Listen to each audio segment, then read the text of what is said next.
네, 안녕하세요. 이민규 재무 디렉터입니다. 자, 우리 이제 기본 검사에 대한 리포트 우리 한번 쫙 살펴보고 그 내용들 알아봤습니다. 어떠셨습니까? 기본 검사 사실 알 것 같지만 또 어려운 부분도 있고 사실 되게 또 간단하다고 생각해 주시는 분들도 계실 것 같아요. 자, 이제 오늘부터는 우리 본 검사에 대한 부분을 살펴보도록 하겠습니다. 우리 앞에서 기본 검사, 본 검사 나눠지는 부분에 대해서 얘기를 나눴으니까 사실 이게 하이라이트입니다. 아마도 이 부분은 더 길게 시리즈로 다루지 않을까 생각이 드는데 어찌되었든 아마 기대하고 또 기다리고 계신 분들이 많으셔서 한번 시작을 해보도록 하겠습니다. 자, MBTI 경제심리 검사 결과 한번 보도록 하겠습니다. 자, 간단하게 구성 전에도 한번 말씀을 드렸지만 소개를 드리면 검사 결과 종합 리포트라고 해서 숫자적인 부분 그리고 기준 이상 이하에 대한 부분 또 이제 비고에는 아주 부족하냐 양호하냐 이런 부분들이 나옵니다. 그래서 이 마인드세트 검사에 대한 부분, 분석표에 대한 부분, 유형 검사 그 다음에 장애 검사 그리고 MSIG 우리 했었죠. 기본 검사 이렇게 나옵니다. 그래서 각각의 파트에 해당하는 부분이 이런 식으로 스파이더 맵으로 나오고요. 이 각각의 영역에 대해서 어떤 부분이 플러스인지 마이너스에 대한 부분들이 나오니까 한 번씩 하나씩 우리 살펴보도록 하겠습니다. 자, 보는 방법 간단하게 좀 말씀을 드리면 자, 마인드세트 검사 상세 결과 이렇게 나와 있죠. 뭡니까? 총 6가지가 있습니다. 따라 해볼게요. 꿈 목표, 삶의 활력, 돈 버는 행동, 계획성 치밀성, 위험 노출도, 사행일치. 듣기만 해도 어때요? 야, 이거 뭔가 좀 어려워 보이죠? 왜 꿈과 목표라고 하는 부분들, 그리고 삶의 활력이라는 부분들, 돈 버는 능력부터 해서 이런 것들이 왜 중요하냐면, 어쨌든 돈이라고 하는 거는 우리 어떤 삶의 의지와 어떤 방향성을 가지고 있는지와 밀접하게 연관이 되어 있어요. 그러다 보니까 가장 첫 번째의 리포트 주제로 다루는 것이 이런 것입니다. 자, 이제 우리 꿈과 목표부터 한번 살펴볼 텐데, 꿈과 목표는 어떤 것이냐면, 구조와 순서가 있어요. 어떤 것들이 있을까요? 나의 꿈, 가정의 꿈, 돈의 꿈, 직업의 꿈, 가족 공유 이런 식으로 되어 있습니다. 내 꿈이 있을 거고 내 꿈이 더 커져서 가정의 꿈이 되는 거고 거기서 더 커져서 돈의 꿈 그리고 그게 직업 그리고 가족까지 이제 커지는 것입니다. 그래서 이 꿈과 목표는 우리의 삶에 어떤 의미를 가지고 어떤 역할을 하는가를 우리가 생각을 해봐야 되는 거예요. 어떻습니까? 꿈과 목표는 삶의 방향이 되고 모든 행동의 이유와 동기로 작용을 하는 거예요. 그러니까 어떻게 되겠습니까? 꿈과 목표는 되게 구체적이어야 돼요. 우리 하나씩 볼 건데 기준 점수를 저희가 0.60으로 두고 있습니다. 근데 여기는 이분은 0.35가 되어 있죠. 그러니까 차이가 마이너스 0.25 어떻습니까? 기준 이하라는 거예요. 굉장히 부족하다라는 거죠. 사실 꿈과 목표가 잘 돼 있으신 분들은 되게 엄청나게 잘 돼 있지만 별로이신 분들, 잘 안 돼 있으신 분들은 굉장히 낮아요. 근데 이게 숫자만 보면 사실 안 와닿습니다. 그래서 밑으로 내려보면 어떻게 돼 있어요? 플러스 요인과 마이너스 요인이 나와 있어요. 보통 점수가 높은 분들은 플러스 요인이 더 많을 것이고 점수가 낮은 분들은 마이너스 요인이 훨씬 더 많겠죠. 그래서 여기 맨 위에 뭐라고 써 있습니까? 자신과 가정의 꿈과 재무 목표가 전혀 없다가 이 분의 어떻게 보면 결과다라고 볼 수가 있는 것이죠. 그래서 마이너스 요인이 조금 많은 것 같아요. 근데 이 선택지는 여러분들께서 본 검사를 하신 그 선택 문항들이 다 일로 그대로 오는 거예요. 저희가 그냥 임의대로 말을 막 만들어내는 것이 아니라 그게 그대로 여기다 이어지는 거다라고 봐주시면 될 것 같아요. 그럼 우리 마이너스 요인들이 어떤 것들이 있는지 한번 쫙 살펴봅시다. 이렇게나 많죠. 마이너스 요인. 자신의 인생과 꿈에 대한 구체적인 목표가 없다. 그리고 인생의 꿈을 이루기 위해 필요한 재무 목표들을 전혀 구체적으로 세워놓지 않고 있다. 미래에 이룰 가정에 대한 꿈과 목표를 전혀 갖고 있지 않다. 위험, 질병, 사고, 사망, 재해에 대한 구체적인 대비책을 갖고 있지 않다. 구체적인 은퇴 계획이 없다. 자신의 평생에 필요한 돈이 얼마인지 전혀 알지 못하고 벌어야 하는 목표 금액도 전혀 없다. 결혼에 대한 구체적인 계획이 전혀 없다. 자신의 일, 직장 사업에 대한 구체적인 목표와 비전을 갖고 있지 않다. 자녀에 대한 구체적인 계획을 가지고 있지 않다. 어떻습니까? 어찌 보면 이 목표들은 저는 재무 목표하고도 연관이 된다라고 생각을 하거든요.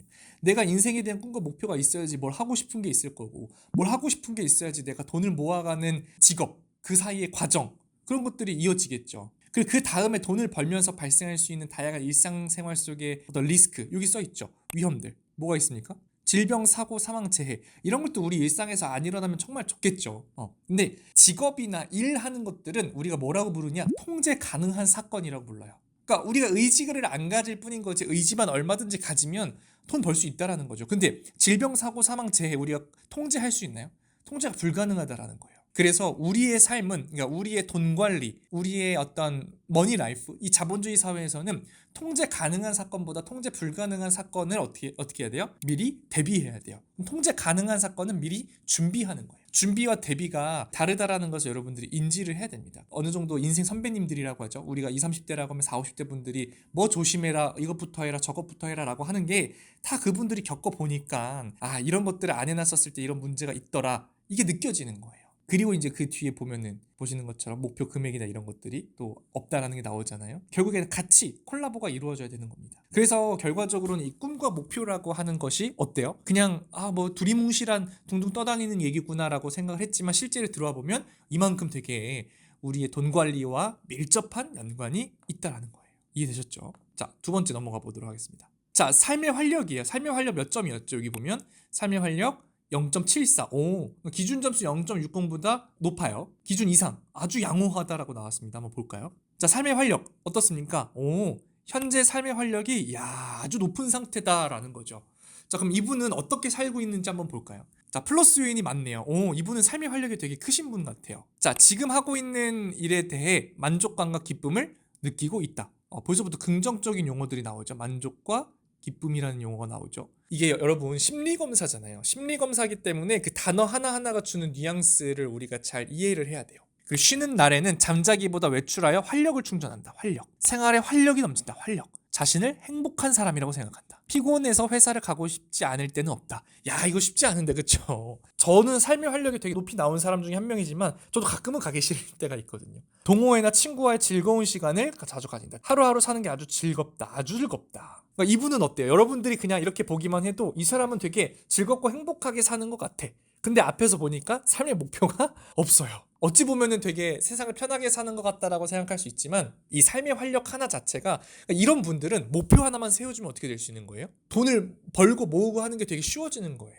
그래서 저희가 이 삶의 활력이라고 하는 것은 이 경제심리 측면에서 보면 어떤 역할을 하냐면요, 돈을 끌어들이는 역할을 하는 거예요. 딱 봐도, 이것만 봐도 되게 여러분 신나지 않나요? 이런 분들을 보면 저희도 테라피 해드리고 싶은 것들이 되게 많아요. 마이너스 요인 보면 하나밖에 없어요. 일상에서 탈출하고 싶은 마음이 크다. 일상에서 탈출하고 싶은 건 사실 누구나 갖고 있는 사실 생각들이기 때문에 이런 부분들은 그렇게 크게 영향을 미치는 부분은 아닌 것 같습니다. 여러분, 여기까지만 보더라도 이 경제심리 검사를 왜 하는 것 같은지 아실 것 같지 않나요? 제가 누누이 말씀을 드리지만 이 경제심리 검사는 내면에 있는 것들을 끌어내서 그 사람의 기초부터 바꾸는 거예요. 그냥 뭐 벌고 뭐 하고 뭐 재테크하고 그건 나중 문제예요. 밑에 탑들부터 제대로 쌓지 못하는데 기초가 튼튼하지 못하면 나중에 쌓아봤자 다 무너집니다. 이제까지 여러분은 그런 거 계속 겪어왔잖아요. 그래서 지금 이 사회 2, 3, 4, 50대 분들이 돈과 관련해서 되게 많이 지쳐 있는 거예요. 신물나고.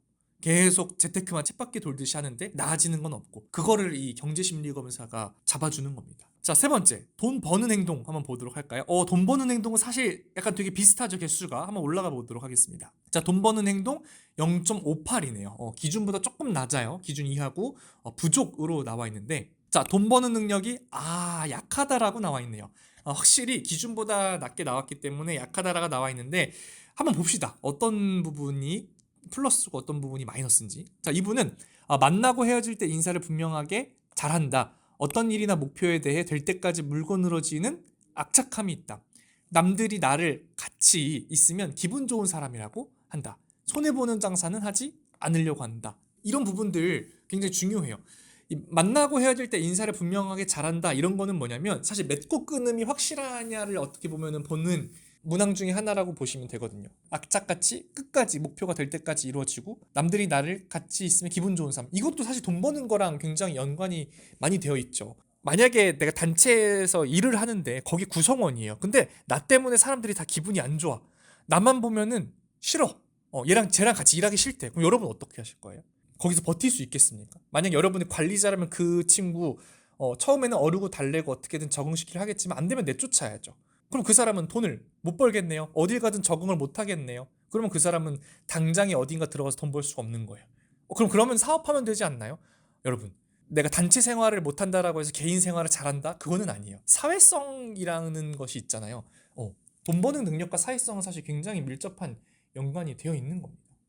그래서 돈 버는 능력은 결국에는 뭐랑 연결되어 있어요? 돈을 끌어들이는 능력과 연관이 되어 있는 거예요. 인간관계가 좋고 사람들 간의 관계가 좋은 사람은 돈을 잘 벌 수밖에 없어요. 자, 마이너스 요인 한번 우리 살펴볼까요? 마이너스 요인. 항상 마이너스 요인을 잘 봐야 돼요. 돈을 버는데도 자존심은 지켜야 된다라고 생각을 한다. 셈이 빠르지 못하다. 돈을 벌더라도 수단과 방법을 가려서 한다. 사람의 마음을 사로잡아 자기 편을 만든 재주가 없다. 물론 자존심을 지켜야 된다의 어떤 여부는 사람마다 조금 다를 수 있을 것 같기는 한데, 끝까지 자존심을 지키다가 어떻게 보면 기회를 잡지 못하는 경우가 있을 수 있잖아요. 우리가 뭐 살면서 3번의 기회가 온다 이렇게 얘기를 하는데, 그런 것도 상황마다 잘 판단해야지. 너무 고집이 세거나 너무 자존심을 지키려고 하면 여러분들 기회는 여러분들이 알아보지 못하고 떠나갈 수도 있습니다. 셈이 빠르지 못하다. 사실 셈은 빨라야 돼요. 돈에 대한 머리가 빨리빨리 돌아가는 거 되게 중요합니다. 돈을 벌더라도 수단과 방법을 가려 쓴다. 물론 이 말뜻을 돈 버는데 수단과 방법을 가리지 말자라고 오해를 하실 수 있는데 그런 거는 아니에요. 다만 이것도 너무 조심스럽고 너무 가리다 보면 아까 말한 것처럼 기회를 놓치고 벌어들이는 것이 느려지거나 남들보다 속도가 늦는 것도 사실 문제거든요. 그런 것도 한번 되돌아볼 줄 알아야 됩니다. 그리고 사람의 마음을 사로잡아서 자기 편으로 만든 재주가 없다. 제가 아까 말씀드렸죠. 있어야 된다라고 말씀드렸죠.